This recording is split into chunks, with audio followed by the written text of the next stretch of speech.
Welcome to my another blog. আৰু আজি মোৰ এটি নতুন ভিডিঅ'লৈ আপোনালোকক স্বাগতম জনাইছোঁ। আপোনালোকৰ খবৰ বাৰু কেনেকুৱা? মোৰ বাৰু ভালেই। বাপৰে ইমান যে ৰ'দ দিছে, আৰু ধুনুক মই কিবাকিবি কৈ আছিলোঁ আৰু সিয়ে আজি মোক ধুনীয়াকৈ ভিডিঅ'টি কৰি দিলে। আৰু ইমান গৰমৰ মাজেৰে হ'লেও আমি আজি বহুতৰ তাত যাব ওলাইছোঁ, কাৰণ বহুতে ইমান মৰমত ইনভাইট কৰিছিলে। আৰু এনেদৰে আমি পিলপিলি ৰুই আছিলোঁ। ফাইনেলি পিলপিলি পাই গ'লোঁ। আমি বাৰু পিলপিলি বুলি কওঁ, আপোনালোকে বাৰু কি বুলি কয় জনাব দেই কমেণ্টত।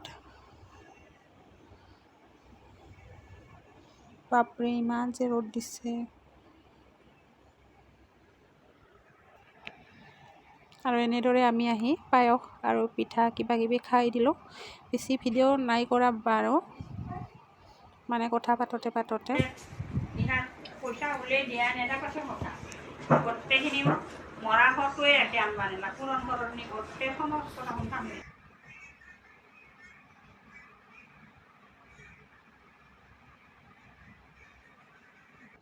চাওকচোন বাৰু, বৌয়ে আমাক ইমান ধুনীয়া কাপোৰ গিফ্ট কৰি আছে। বহুত বহুত থেংক ইউ বৌ, ইমান ধুনীয়া কাপোৰ গিফ্ট। আৰু নীলাযোৰ বাৰু মোৰ।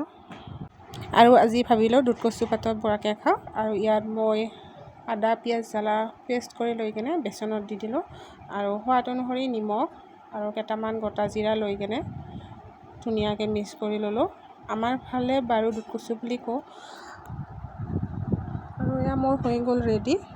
আৰু ইয়াৰ পিছত মই এখন দুধ কচু পাত লৈ কিনে তাত ধুনীয়াকৈ বেচনখিনি সানি ল'ম।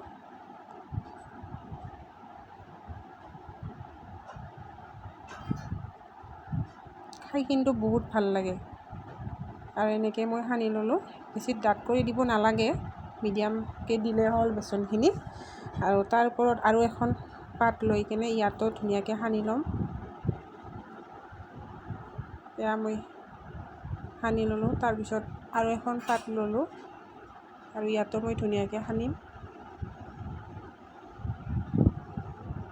আপোনালোকেও খাই চাবচোন, বহুত ধুনীয়া লাগে।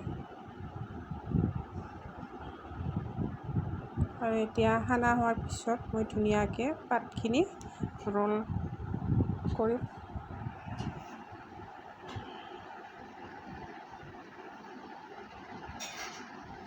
আৰু এয়া মই চচপেনত পানী অকণমান গৰম কৰি লৈ ইয়াত খৰাহীত মই দি দিম,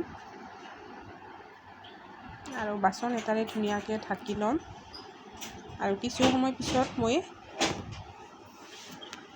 ধুনীয়াকৈ সিজি গ'ল। এয়া মোৰ ৰেডি।